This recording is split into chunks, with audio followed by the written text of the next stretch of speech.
Assalamualaikum warahmatullahi wabarakatuh. Kita ketemu lagi pada bab 2 tentang interaksi makhluk hidup dan lingkungannya.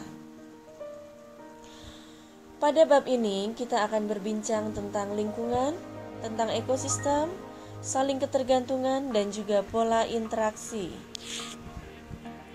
Cakupan subtopiknya meliputi komponen ekosistem, satuan ekosistem, hubungan antar ekosistem, pentingnya ekosistem, pengaruh kepadatan, serta peran manusia terkait saling ketergantungan dalam ekosistem. Baik, kita mulai pada komponen ekosistem. Terdiri dari komponen abiotik dan komponen biotik. Komponen biotik ini terdiri atas produsen, konsumen, dan dekomposer atau pengurai. Produsen diperankan oleh tumbuhan hijau yang bisa membuat makanan sendiri, sehingga dia disebut sebagai organisme autotrof.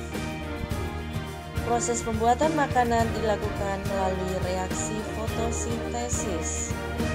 Dalam reaksi ini, CO2 ditambah 6H2O dengan bantuan sinar matahari pada tumbuhan berklorofil menghasilkan C6H12O6 dan gas oksigen atau 6O2.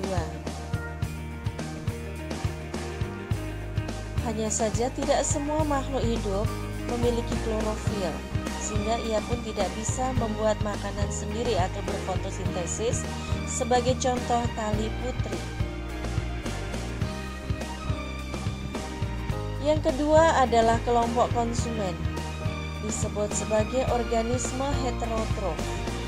Berdasarkan tingkat memakannya, ada konsumen pertama dan konsumen kedua.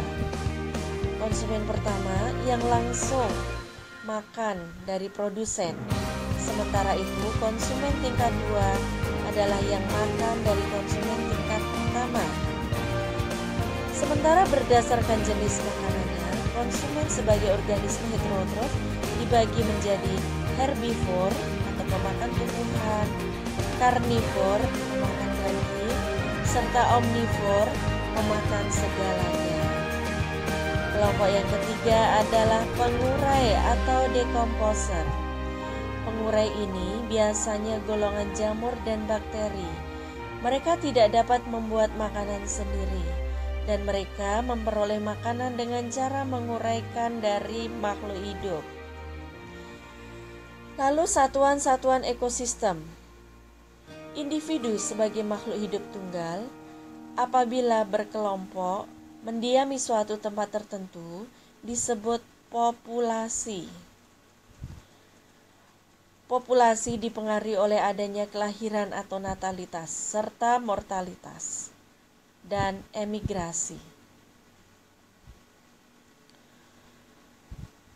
Populasi adalah kumpulan dari makhluk hidup yang mendiami suatu habitat, yang apabila berkumpullah populasi demi populasi yang berbeda bersama hidup di suatu tempat, maka ia disebut komunitas. Makhluk hidup bertempat tinggal dalam suatu habitat akan bergantung pada lingkungan. Lingkungan ini adalah segala sesuatu di luar makhluk hidup, di mana terjadi hubungan timbal balik di dalamnya yang disebut dengan ekosistem. Ilmu yang mempelajari hubungan timbal balik antara makhluk hidup dengan lingkungan disebut ekologi. Ya, demikian materi ini. Terima kasih dan silakan subscribe.